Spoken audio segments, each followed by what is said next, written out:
Encouraging value-based media and entertainment is and has always been at the core of the MTRCB. And our guest for today is no stranger to that. In fact, he's so well known for it that it is synonymous with the legend himself, Kuya Kim. Hey, g'day! Finally, Kuya Kim, how's it going? Lahat okay, I'm good. Everything's fine. Isang malaking karangalan na makasama kita dahil matagal ko nang gusto kong makatrabaho talaga. Mate. Naalala ko, I remember we worked together about maybe 12, 13 years ago for Mapicon, no? Yes, that was a long time ago. That was the first time I met you. I know, and I was here again. Our paths have once again crossed. The universe has conspired for us to be here right now at this moment. Correct. One of the things that hasn't changed in a long time since the last time we worked together was, and even before that, is your hat. Now tell us this story about your hat, because I'm telling you the inspiration for the reason why I'm wearing a hat is definitely you. Because I'm not Really? like, yeah, definitely. Because before the character, before all this, was just a regular explorer. And I saw how great of an explorer you were. It's like, you know what? I think it's the hat that makes him great. No, what an honor for you to say that. Because, you know, Bogart, when you were starting out in your career, I was watching you as well. What? And I was thinking, I want to be as good as this guy. No. You're good. No. You are good. Yeah. Wow, You're appreciate that. quick. Wow. Your Australian accent is impeccable. And you do a better impersonation of Steve Irwin than I do. Because I'm the Tagalog version, you're the Australian version. Salamat. So the compliment I'd like to give the compliment to you as well. Yeah. Man, salamat. But you'd like to know the story of the hat? How did it start? First of all, both our hats are called Stetson hats. The Stetson hat was invented by John Stetson. It's a typical cowboy hat. Yeah. But this is a Stetson safari hat. They use it for safari in Africa. I usually get my hats from the store in Africa called Rogue. Whoa. It's only one brand and one type of hat that I wear on television. It may be dirty and all worn out. Yeah, But I have four or five of these. Yeah. And the more worn out it looks, the more real it is. And the more valuable it gets. The more valuable it gets, yeah. So since my peg was Steve Irwin in the morning show, and Steve Irwin was still alive, Yeah. and Steve Irwin always wore an Akubra or a Stetson, Yeah. so I said, I'm going to wear the hat. So after a few months, my producer said, you know, you're actually quite good on television. Why would I limit you to just animals? Right. Do people na rin. Yeah. So I was doing house raids, I was doing people interviews, but people were so used to me wearing the hat. Yeah. So even when I was doing people already, and I was doing other segments, Yeah. the hat stayed. Yeah. So when I started doing weather, when Ka Ernie Baron died, Yeah. the hat stayed. When I did my own show, Matanglawin, which is not only animals, the hat stayed. Now I'm in GMA7, 19 years after, doing many other things aside from animals, and the hat stayed. Because without the hat, Whoa. people aren't used to it. Yun nga eh. I know that feeling. It's the exact same thing. That's what I'm seeing, a parallel between you and me. Because I started with the Steve Irwin character. Instead of animals, I went straight to people. Treated them like animals. But then after a while, we got all these opportunities. You want to do this, you can do that. But all of them with a hat. Because they can't relate Bogart without the hat or Kuya Kim without the hat. Yeah. And another thing is, we're too handsome. Oh yeah. The hat makes us not too handsome. It controls us. It controls us, and it controls women who are attracted to us, but we're married. We are married. We're married. I'm happily married. So it's a safety precaution, so women are not too attracted to me. Because Ah. if I remove the hat, then they think I'm Piolo Pascual or Gong. I can certainly see that. That's not good. So it started because back in 2004, that was my first big break on television. I was part of the morning show called Magandang Umaga Bayan. Oh yeah. And my first break on television, on major television, was, well, of course, Channel 9 was also a big break. My stints as a sportscaster in many channels was also a big break. But this is what started my career as Kuya Kim. Yeah. 2004, ABS-CBN, in a show called Magandang Umaga Bayan, they gave me a segment called Animalandia. And Animalandia basically was like Steve Irwin's Crocodile Hunter. Right. Because Steve was still alive then. Yeah. So I was the local version. He was my icon. I was copying him. But And Steve Irwin then. Steve Irwin, but without the Australian accent. Yeah. And back then, my father was in politics. He was the mayor of Manila. Yeah. So we had access to Manila Zoo and all the animals in Manila Zoo. Ah. And it so happens that my pastime was to make tambay in Manila Zoo. Whoa. Instead of hanging out in City Hall, I would hang out with the animals, play with the crocodiles, and actually copy Steve Irwin, the way he'd wrestle crocodiles and all that. Whoa. I would do that on my free time. Wow. So my first break on television was being Steve Irwin and actually wrestling with the crocodiles and saying the weather and doing my trivia while wrestling a crocodile. You're not afraid to wrestle a crocodile because definitely you know how to wrestle a crocodile. Well, how is that? My friends were the vets. Ah. I would hang out with the vets in Manila Zoo then, Doc Mommy Bernardo, Doc Patrick, Doc Oyi. These are the guys who know the animals very well because they've been vets in the zoo for more than 30 years, back when I was there. Wow. So they taught me how to handle crocodiles, big snakes. And then you brought that home with you. It's not that I brought it home with me, but I always liked taking care of exotic animals. Yeah, what kind of exotic animals? Even as a young boy, my first pet, I like cats and dogs. Right. We are a family who likes cats and dogs. All my girls, my daughters, we rescue dogs. My house is an animal shelter. We have more than 40 aspins that we've rescued and we've multiplied over the years. They're all in the house. Not inside the house, but in the property. Right. But as a young boy, I was really attracted to snakes. Oh, my why? first snake, my first animal that I bought with my own money was a reticulated python. I was 10 years old, and then I went to Cartimar after Christmas with all my aguinaldo, which amounted to about 100 pesos. That's a lot back in those days. That's a lot. And I bought that snake for 90 pesos. Wow. And the snake got away after about 24 hours of keeping it. Much like Kuya Kim, the MTRCB also tries to entertain while educating its audience every chance it gets. And a personal favorite of mine are those infomercials that we've all grown to love and be more than familiar with every time we go to the movies.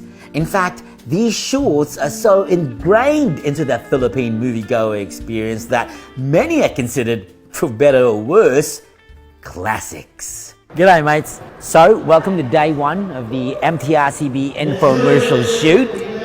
I have a big role to play, so watch out for it. Let's go.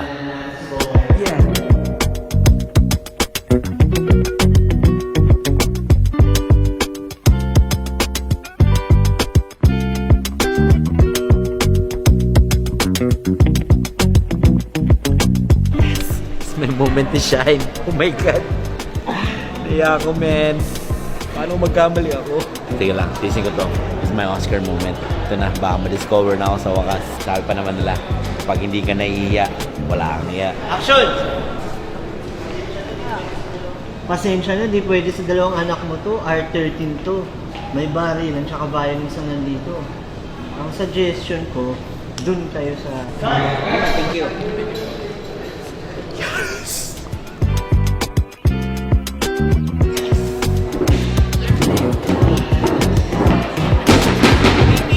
Bibi?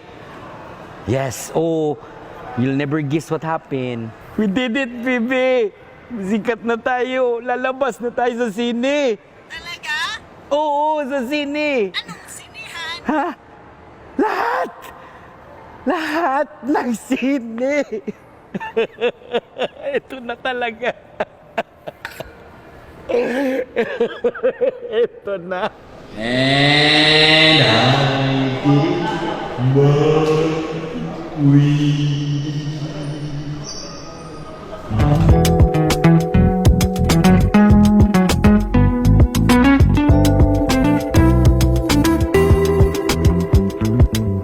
G'day mates, welcome to day 2 of the MTRCB infomercial shoot.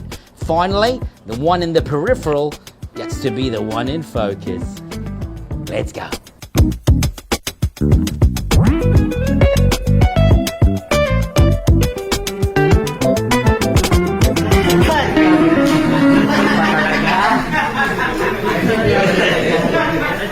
G'day mates, this is my co-star, our amazing child actor, Dylan. Dylan, how old are you, mate? Magte-30 na ako, tali. Oh. And that's a wrap, mate. See you at the movies. I heard that you wanted to be an artista early on in your life. Oh, definitely. I have no qualms about saying that I want to be on cam. Right. I want to be a TV star. Right. My peg is Agamula or Richard Gomez. Yeah. But never did I think that it was going to be Ernie Baron. You've got your own brand now. You don't have to worry about that. It's funny, when I took a film and audiovisual communications in UP. Yeah. Oh. And the first day of film class, my teacher, Gigi Alfonso, asked everyone, so who wants to be, among you, who wants to be a director? A lot of people raised hands. Yeah. Hands. Or who wants to be in production?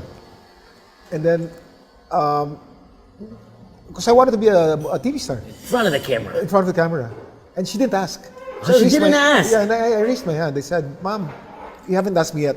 So what do you want to be, Mr. Atienza? I want to be a TV star. And it's people find it very tacky to be able to say that back in the 80s. Because back in the 80s, to be a TV star, there was a certain look. Yeah. That's the Agamulak and Richard Gomez look. Yeah. I'm not ugly. Yeah. I'm not that handsome either. Sakto lang. Like you. Yeah. Sakto lang. Sakto lang is always good. But sakto lang is good. Yeah. But in the 80s, it wasn't good enough for TV. In the 80s, you had to be extra handsome. But you were in TV in the 80s already. I used my body, not my face. Well, you know what? Full circle, everybody's using their bodies nowadays. You know I was quite well built. Right. I was very muscular. Right. That's why my first break on TV Right. was Muscles in Motion, an aerobics and the weights TV show in RPN 9. Wow. I was teaching lifting weights and I was doing aerobics with my co-host, Ana Unson, Yeah. who was one of the top fitness professionals back in the 80s. Wow. So it was me and Ana and then 3 or 4 other... and that show was historical. You know why? Why was it historical? I was the first male to wear Lycra tights on television. Very proud of that fact. Yeah! And back then, now kasi people know, Lycra now has good technology. It is. Why is it? When you wear it, it's padded at the right places so it's not obscene. But back then, they didn't have that technology. So we're jiggling all over the place. You got Camel Toi. Yeah. It was soft porn. At the In gym. Tagalog, it's called Felix. Yeah. Felix Bakat. Yeah. I remember I did the ramp go-see for Speedo. Wow. Yeah. Because you had the body for it anyway. I had the body for it, but Yeah. you needed to be 5'10", and I'm only 5'8". Oh. And then when he was auditioning me, he said, you know, Mr. Atienza, Kim, you have a distinct voice. It's not announcer-like, but when I hear it, it sticks. It's a quality There is a quality. that's extra special. I think you should try for voice commercials. Can I audition you for voice commercials? And all these voice commercials that I auditioned for, I got. Because my voice manager is also a dubber, he said, do you want to try out for dubbing anime? Actually, when they did Voltes 5, the movie, I played Steve's voice in Tagalog. Right. Because Voltes 5 was in English Oo nga. on TV. But the film was in Tagalog. So I did some parts of Steve in Tagalog. I'm proud of that. Are you someone who learns from actual mentoring, or you actually study books and, into the academic sort of thing? I learned a lot of things. I learned trial and error. Right. I made a lot of mistakes in my life. But one thing that I had, which pulled me through, was malakas ang loob ko. I was, makapal ang mukha ko. Right. I was not afraid of rejection. Okay. I got rejected so many times in the past, not only with my work, but also with women. Whoa. I got rejected so many times, but I ended up with one of the most beautiful women, the smartest women in the world, which is my wife. Perfect. But I had to be rejected several times to get to this stage, Same thing with work. Right. With work, I got rejected so many times because I thought that I was Agamulak or Richard Gomez when I was not. Right. Not knowing that God had plans for me, and His plan was for me to replace an icon. Wow. Ernie Baron is timeless. The Yes. older I get in the industry, the more premium I get because the smarter I become and the wiser I am. Yeah. So God said, your peg is not Agamulak and Richard Gomez. Your peg, I have plans for you, and the plans are great. My plan for you is Ernie Baron. So when he died, and I was in ABS-CBN already, there's nobody to replace him but me, because I was doing it already. And then here's another supernatural thing. No? Before he died, about 3 weeks before he died, I covered him. For the morning show, we house raided him in his house in Parañaque. And as I was doing my spills, he was so quiet. And then he said, this was on camera. This was recorded. Bata, di ka rito. Si Ka Ernie Baron, pwede na ako mamatay. Dahil meron ng papalit sa akin. Then he put his arm on my shoulder. Ikaw ang papalit sa akin. This is on TV. I didn't know what to do because the segment was supposed to be fun, but he was so serious. And then I said, Ka Ernie Baron, huwag kayo magsalita ng ganyan. Bata, patapusin mo ako. Pag pinalitan mo na ako, mahalin mo ang trabaho mo, katulad ng pagmamahal na pinakita ko sa trabaho. It ended like that. And when I went home, I prayed to God and I said, God, was that a sign? This was the time when I was thinking whether I should get into politics and replace my dad or stick to television. And God gave me this sign. That was a sign. But the bigger sign, after I prayed for a sign, 3 weeks after, on my birthday, Ka Ernie Baron passed away. So on my birthday, I was in the show. On your birthday? Yeah, covering his wake. Oh. So what clearer sign? God said, Kim, He already if said you don't get this sign, you're stupid.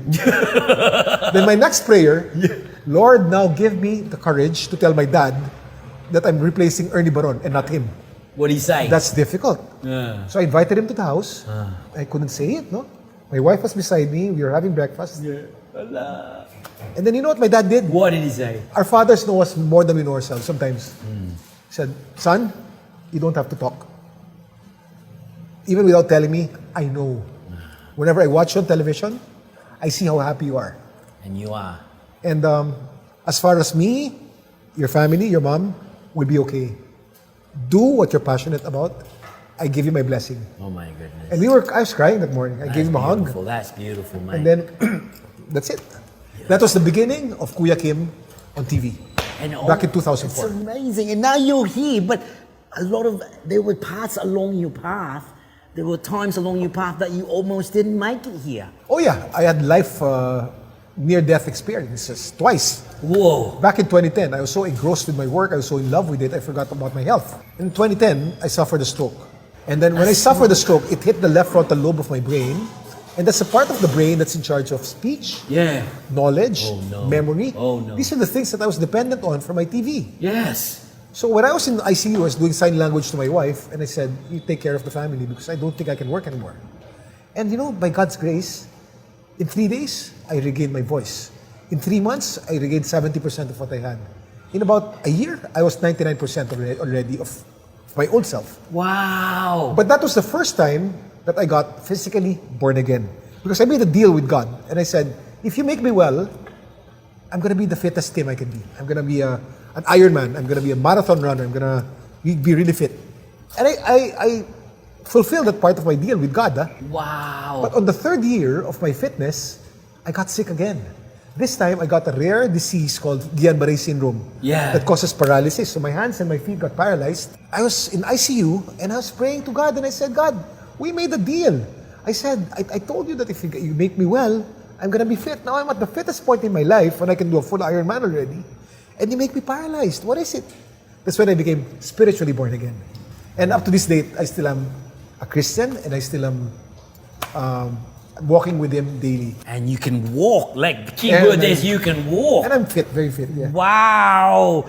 Now you're here, you've gone through all that, an amazing, amazing story indeed. What does the future hold for Kuya Kim? I'm taking it a day at a time. When I moved to GMA 7, GMA has given me such big opportunities that I feel like I'm back to my old passion. And I'm back to my old schedule. At 56 years old, to be given such a break. Yeah. It's so difficult to get a break on television, but to be given this break at this age in my life, I should be semi-retired already. Yeah. But I'm out there again, and I love it. See, what do you think about that? Because you're someone who's passionate about education and learning. You're also a father yourself, and you're someone who's in media, in mass media, particularly television. What are your thoughts about the kind of content, you know, either in TV or online that kids consume? It's funny you asked me that. I will never say anything on television that has no value. Even if it's humor, even if it's jokes, there has to be some value that my audience is able to take from it. My segment, my Dapat Alam Mo show, everything we say there, people have take home. Right. My segment in 24 Horas, a lot of take home also. Right. So everything I say on television, kids have to learn and adults have to be entertained and learn from it as well. Absolutely amazing. What do you think is God's message as a final wrap-up thing? What do you think is God is speaking through you, through your life, through what you do? Now that we're here in front of these cameras, what do you think would be God's message through you for the people? My life is a story. Without me having to say it, to tell the story, God gave me a beautiful story, and I know that He's happy if I tell the story to the most number of people. There's power in testimony. I was not given this third life for no reason. And I was not given these platforms for no reason. I am on TV, I'm on social media to glorify God. How do I glorify God? By doing what I do now. Wow. So everything that you read about me, everything that I say on TV has to have good value. Wow. And that's the way I make my Lord happy. Wow. Kuya Kim has not only been an inspiration to me, both as a person and a character, but also to millions of others who are in search of hope, as his very existence is a constant reminder that as long as the light shines in the darkness can never extinguish the light. I am Bugat Dixpur from Davao City, and this has been MTRCB Reclassified.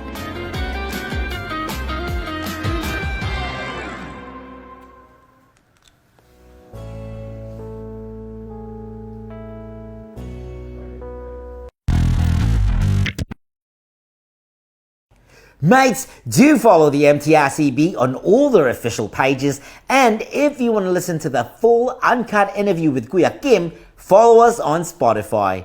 Cheers, mates!